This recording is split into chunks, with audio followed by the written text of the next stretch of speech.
From the School of International Service at American University in Washington, this is Big World, where we talk about something in the world that really matters. The ability to get around in the world, to walk down the sidewalk, board a plane, go to school, is something most of us take for granted. Likewise, we take for granted the ability to see and experience the internet, whether it's a website or a video or a podcast.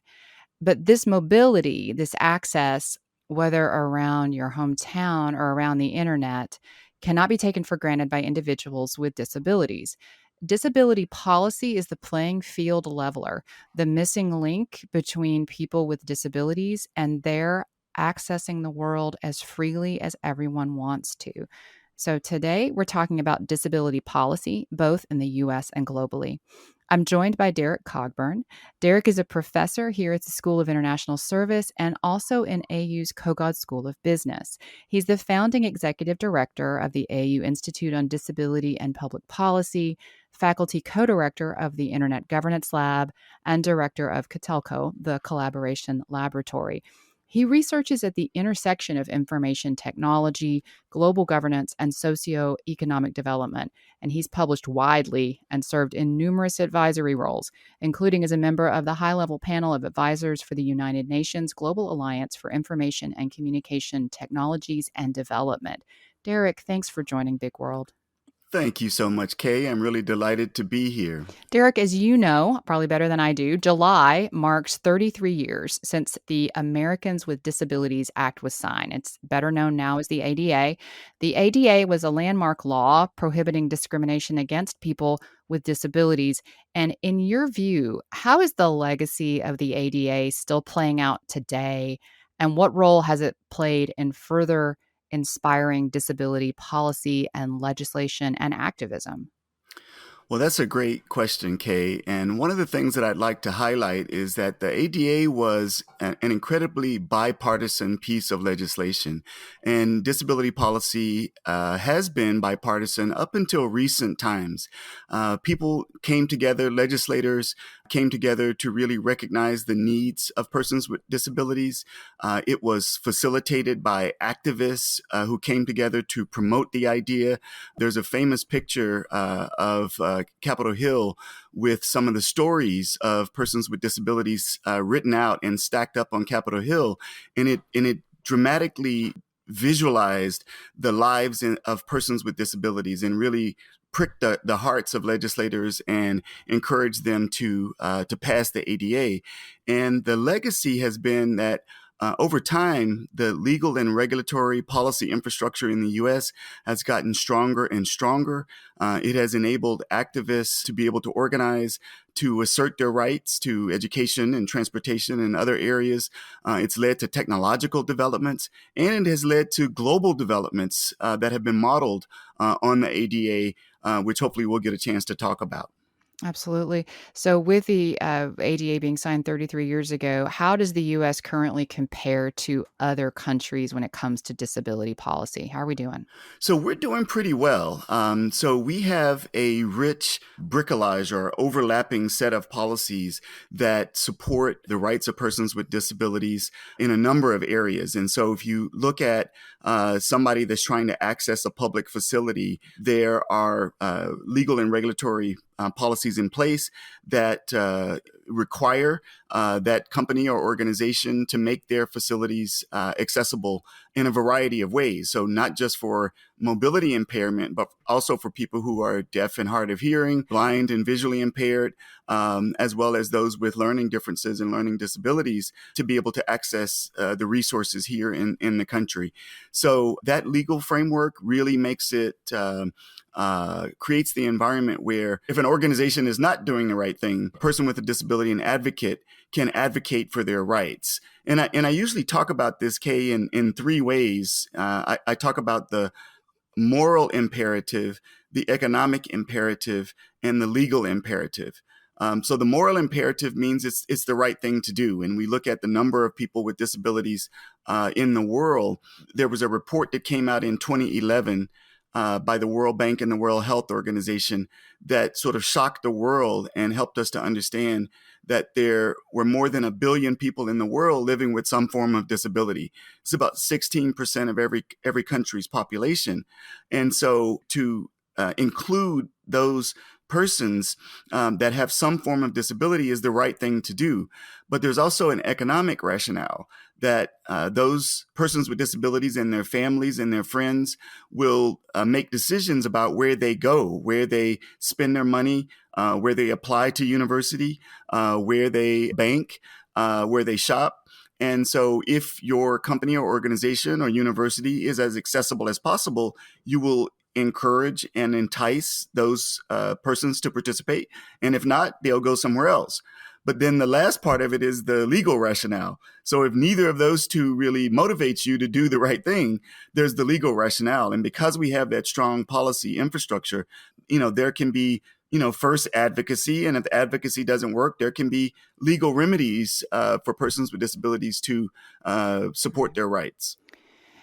And Derrick, if we're talking about physical spaces and then we're talking about the move toward sustainable development worldwide, can you talk about the kinds of movements that are occurring globally in disability inclusive sustainable development? How are we including persons with disabilities in sustainable development? So let me start by talking about the CRPD. The CRPD is the UN Convention on the Rights of Persons with Disabilities.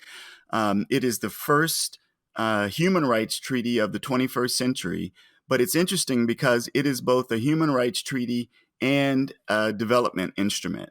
So it was adopted in December 2006, and it was open to signature in March 2007. And now we have 186 countries around the world that have ratified the CRPD and 104 countries that have signed the optional protocol, which makes it even stronger.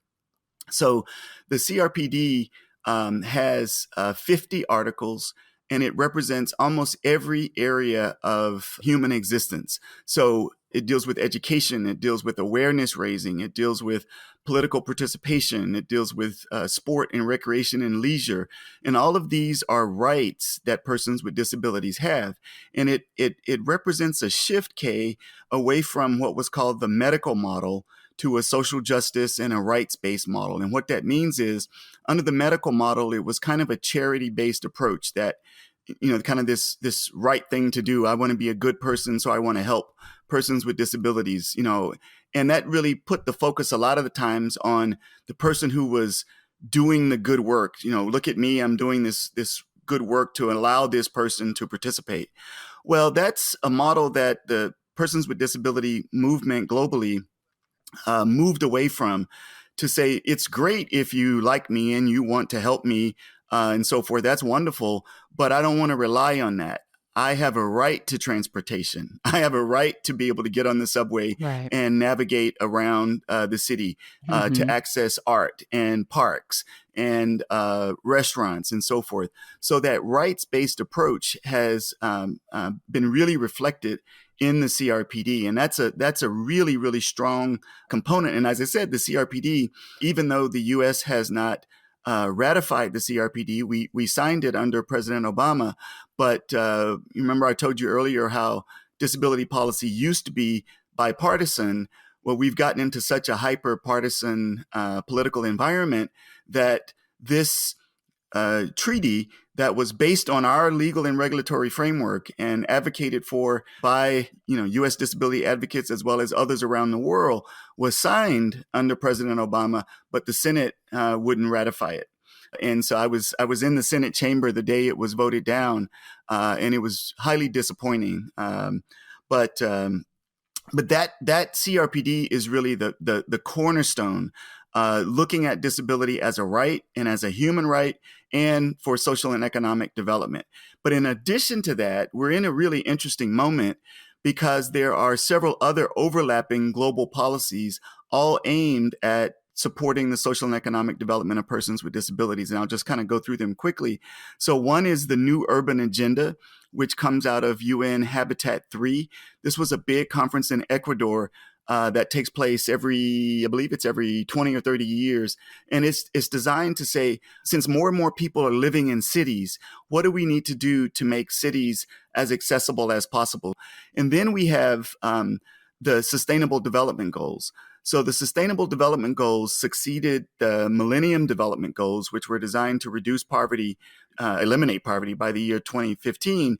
And so when the SDGs were adopted, the 17 SDGs, they overcame a lot of limitations of the Millennium Development Goals, including the fact that in the MDGs, there was no reference to persons with disabilities. So the ability to achieve the Millennium Development Goals was limited by not including persons with disabilities. So the SDGs has a very strong focus, again, because of advocacy of these transnational persons with disability movements, a number of key components into the SDGs focused on persons with disabilities. And the last one that's overlapping for me is about disaster risk reduction. So we know with climate change and all of the developments that are happening, natural disasters are on the rise. So hurricanes, floods, earthquakes, and so forth. So thinking about how do persons with disabilities fare under the highly likely situation of a natural disaster striking a particular country. And so the Sendai framework on disaster risk reduction focuses on helping countries and cities be better prepared to deal with natural disasters. And there's something called the Dhaka Declaration, which focuses on disability inclusive disaster risk reduction. So globally, Kay, all of these strategic frameworks, and there are a few others that are regionally based, like the Incheon strategy for the Asia Pacific and other regional strategies that have come together to really facilitate thinking about specifically addressing the needs of persons with disabilities in inclusive social and economic development. Derrick, I want to get into the internet realm, but before we do, just a couple of follow ups from that is great information. I am curious, when the GOP led Senate did not ratify the CRPD, what was the rationale? Was it the kind of talking point about how the US isn't going to have policy set for it by the UN? What was their reason? That's essentially it. There were a few red herrings that were thrown into the mix, which I'll get to in a second. But the overarching concern was about U.S. National sovereignty. Surface argument was that the U.S. didn't want to have national policy set by some global tribunal, and that just would not have been the case. You know, anytime the U.S. accedes to a treaty, you know, it can have a package of what are called RUDs, reservations, understandings, and declarations. And we could have put into, you know, a package of RUDs exactly how we were understanding each component of the CRPD, limiting anything we were concerned about, and still would have allowed us to participate in the processes. But it was just really a shame because, again, traditionally this has been a very bipartisan issue. And this, I believe, has really hurt U.S. credibility around the world on this particular point. Yeah, and I imagine for someone who spends a lot of time in global governance issues as you do, and you're a very positive person. Whenever I hear you talk, I'm always struck by the tone of positivity. But when I hear the Millennium Development Goals were intended to alleviate poverty by 2015, clearly that did not happen. The Sustainable Development Goals are even more ambitious, as you said, and more encompassing. If the U.S. continues to be so reticent to ever engage in these types of multilateral development types of problems, Hmm. how well, first of all, how do you stay positive in the face of that? And then second, what's the way forward? Right. Yeah. I am a optimist. I try to stay as positive as possible. It's disappointing, I tell you, frequently. But what I think excites me is, I value collaboration. I value Mhm.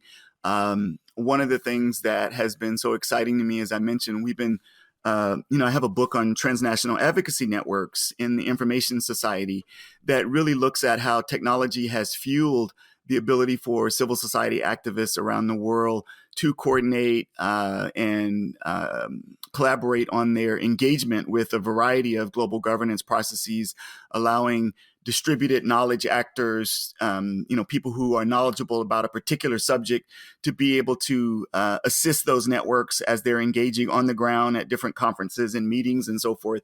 And Kay, it has been so exciting to see these disability advocates coordinating around the world in each of these different domains. Those kinds of things give me hope, give me energy to continue to facilitate that kind of person-to-person collaboration around the world. And I believe that that kind of advocacy will have an impact on monitoring and the follow-up on all of these areas, including the SDGs.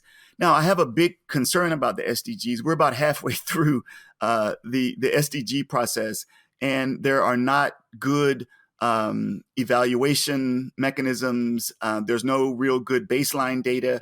What we have proposed is to go back and use text mining and AI to mine documents to be able to give us a better baseline on all 17 SDGs, and then to be able to go forward looking at a wide variety of sources, text-based sources, to be able to assess the progress on all of those SDGs. And we need that to be able to say, well, what's working, what's not working, where should we put extra effort, and so forth. So technology for me is a way of really leveling the playing field and, creating an environment where these kinds of interests can be reflected and augmented globally.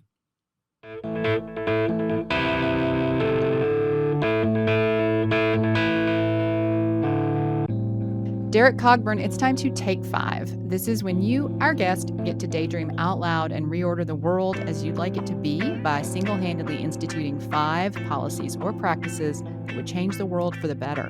What 5 disability policies would you want to see instituted globally? Oh my, I get to wave a magic wand and have these things happen. Blue sky. Blue sky. All right, let me think here. So the first thing that I would like to do is to see the CRPD ratified globally. There are some main countries that are missing. So the US is missing from that. We have signed the CRPD, but we have not ratified it. So if I could wave a magic wand, I would definitely have the US ratify the CRPD. Related to that, in Southeast Asia, they have, or in the Asia Pacific rather, with UN SCAP, they have something called the Inchan strategy to make the right real. And what I like about that is there's one thing to put the rights in place and have countries ratify the convention. And what ratification means is that you've now acceded to the convention. You've either ensured that your current legal and policy infrastructure is in line with the components of the treaty, or you will put the required legal infrastructure in place in your country. So it's one thing to have those rights, and then there's another thing to make those rights real. And so I would like to ensure that all those countries in the world that are now putting in place the CRPD are educating their population, particularly the population of persons with disabilities, to know what their rights are and to facilitate advocacy for those rights. So that would be number 2. Number 3 for me would be the Sendai Framework and the Dhaka Declaration. I'm so proud of what the network that I work with, which is the Disability Inclusive Disaster Risk Reduction Network. So they met in Dhaka before Sendai to say, when we think about disaster risk reduction, this is what we need to focus on for persons with disabilities. And so they outlined a whole series of components that are specifically related to persons with disabilities in national disasters, and we're able to get a lot of that content into the globally accepted framework. So I would like to see everybody maximize the use of the Sendai Framework and the Dhaka Declaration. I would say the New Urban Agenda, I would like that to be more fully implemented as a global policy framework to make sure that cities are as accessible as possible. And I think that the last one, I would say that the SDGs, there are 17 SDGs. All of them are, critically important. For me, two of them, the SDG that focuses on cities and the SDG that focuses on education, are both absolutely critical for me. And so I think that if we can start to identify, as we said earlier, what's working and what's not working in the SDGs and put additional emphasis on those, I think that would help accelerate a beneficial approach to persons with disabilities globally. Wonderful. Thank you.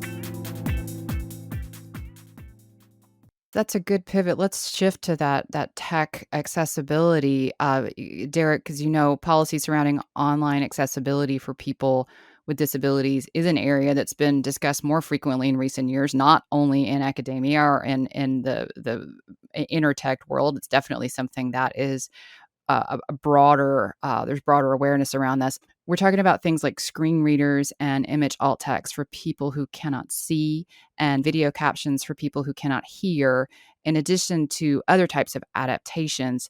So, Derrick, what are some policy shifts in the realm of online accessibility over the last decade? And I'm thinking just about basic consumer websites. Where does the U.S. currently stand in making our websites more accessible to everybody? So on that front, I'd like to say a little bit about the U.S. and then a little bit about globally. So in the U.S., again, we have this rich collection of legal and policy frameworks that address that as well. So the ADA has a number of components related to accessibility.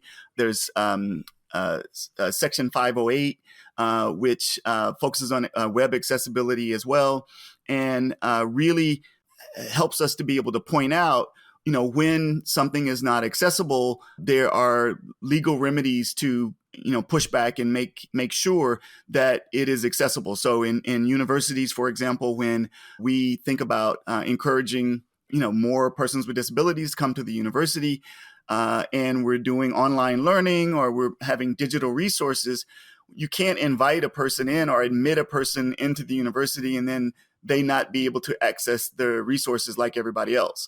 So you have to make sure if you're going to have a video, there's closed captioning. If you're going to have face-to-face meetings, to the degree possible, you'd like to have sign language interpretation. If you're going to have digital materials, you'd like to make sure that those digital materials are designed in a way that they can be read by a screen reader. So each of these areas, the U.S. has this framework that allows us to say, if my content is not accessible, I have legal remedies. So if you look globally, there's a standard called WCAG, which is the Web Content Accessibility Guidelines. Mm-hmm. I like my acronyms. So I know that one. I'm familiar with that one. You know that one. Good.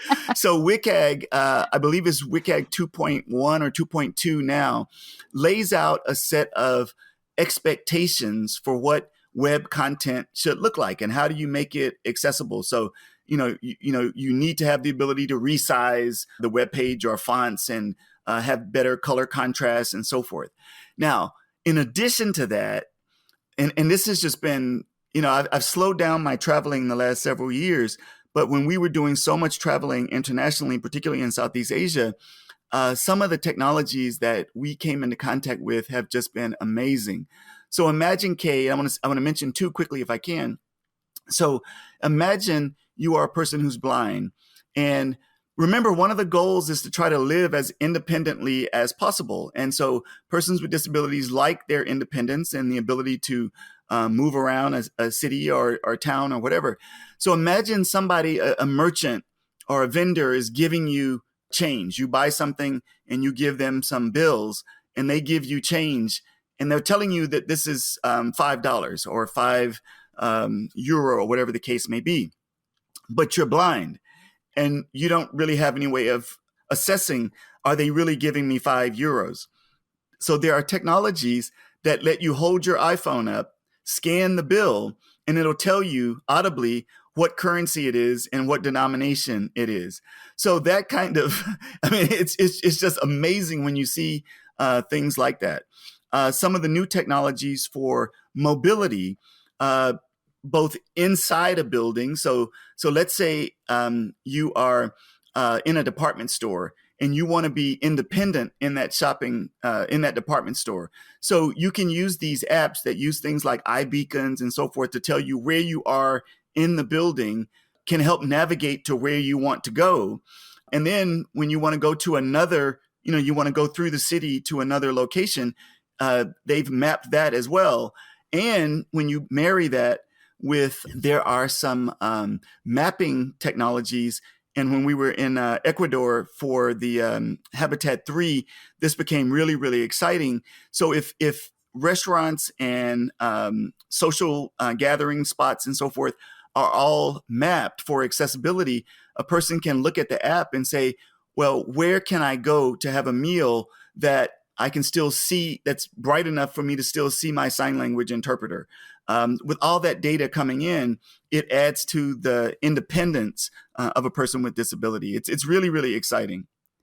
It is, and I think obviously for the communications team for the school, we manage a lot of the web content and the website and how it looks. And I know that the university, for the pieces of design that they're responsible for, there's a lot of thought that goes into these different aspects that you've been talking about for Section 508 and WCAG. That you have proper contrast on images, that the text be set up for screen readers, that the alt text be the right kind of alt text, because when you're putting together a web page and you're putting alt text on a photo, it needs to accurately tell someone what is in the photo, right? It needs Mm-hmm. to be, and as quickly as possible. You don't want to have to listen to an entire paragraph just to understand what's in a photo. Um, and different pieces, particularly scholarly types of pieces, PDFs, for example, they can be made accessible, but it has to be thought of on the front end, right? It's very Correct. difficult to reverse engineer those types of documents, and sometimes sometimes the argument that I have heard when we've had to say that's not accessible is, well, you want to keep it from the majority of people because you're letting the perfect be the enemy of the good. And I think that that argument makes me angry at this point. And I'm guessing, I Mm-hmm. wonder, Derrick, what would you say to people who have a similar argument that it's better to have the information out there even if everyone can't access it? Sure, sure. So there's a really interesting concept, which is called universal design. Hmm. And I'm a member of the board of something called the Global Universal Design Commission, which is led out of Syracuse. Um, and universal design is an architecture term, and it's essentially saying that you want to design so that it meets the most people's needs. Hmm. So think about this for a second. So it is clearly an accessibility concept, but it's developed in a way that says everybody can benefit from these accessibility components. So if you think about a curb cut in a sidewalk, where the sidewalk kind of dips down a little bit and reaches the level of the street, and then you can go to the other side of the street and then it gradually slopes back up. So that's called a curb cut. Yep. That's an accessibility feature. It benefits people who are wheelchair users or mobility impaired or people who are blind, and there's some other features that support them as well. But think about how it benefits everybody. A person pushing a stroller, or Yep. going on a trip and pushing a set of luggage. That helps you. It helps everybody. So universal design is something that can meet everybody's needs. And that concept has been applied to learning as well. So the concept of universal design for learning says, even though you might think you're providing information for the majority of people, you may not recognize that all adults learn differently. So if you design with for your learning objects, your websites and digital materials and so forth, from a universal design for learning, and what we call UDL, if you design from that perspective, it certainly benefits persons with disabilities. It's an accessibility feature, but it benefits everybody. So by taking that extra step, you are not only making your work accessible, you're making it beneficial to even more of the population. It's where that moral imperative and that economic imperative that you talked about kind of pair up because if you've ever tried to push a giant stroller into a store that didn't have an ADA required door width, you know that you can't get in. So it like you said, it benefits everyone. Derek, last question. Something that disability advocates point out is that there's a level of untapped potential when people can't give their best due to roadblocks. And as you said, roughly 16% of people in every country have some type of disability. So the last question is, and you can take this in the moral or the economic or the legal lens or whatever you choose. What do you personally see as the ramifications of untapped potential Mm. when spaces, either physical or online, are not accessible to people with disabilities? Oh, wow. So let me answer that in two ways. The first is I believe strongly in the power of diversity. I wrote a paper once, Diversity Matters Even at a Distance. And the ability for diverse ideas, experiences, cultural frameworks to be brought to bear on problems is huge. The more diverse ideas and experiences we can bring to the table to address these problems, the better. The more options, the more things that we see that we wouldn't see otherwise is important. So if you think about designing spaces for persons with disabilities, the disability community developed this mantra called "Nothing About Us Without Us." And what that means is if you're trying to design a space for a person with a disability, you shouldn't take your perspective on it. You should involve them in the process to say, what would you like? And what would help, what would be most beneficial to you and your needs, so that you don't end up with things like the ramp to get into the building being in the back by the trash cans and not in the front by the beautiful floral gardens, that you have in the front. Uh, you know, and if you want it to be used, persons with disabilities can tell you what is it that they would, what would they use. So that phrase has evolved to the point where it says nothing without us. So not just nothing about us without us. What they say now is nothing without us, that everything should have the active involvement of persons with disabilities to make it better. The second part is all of that talent that can be brought to bear on enhancing the university, the workplace, reducing stigma. So if you've never been around a person who's a wheelchair user, when you first encounter them, it may be different to you. You don't know how to react, how to help them, or, what should you say? Should you help them and, push their chair or not? You don't know what to do. But if you are around persons who are wheelchair users constantly, it becomes second nature. It's just something else that you're used to. And so the more we can have those complete integration of persons with disabilities, and of course, you can hear the echoes of the civil rights movement and LGBT rights. But, inclusion lets everybody come together and be who they are and get supported in the ways that they need to so that they can contribute.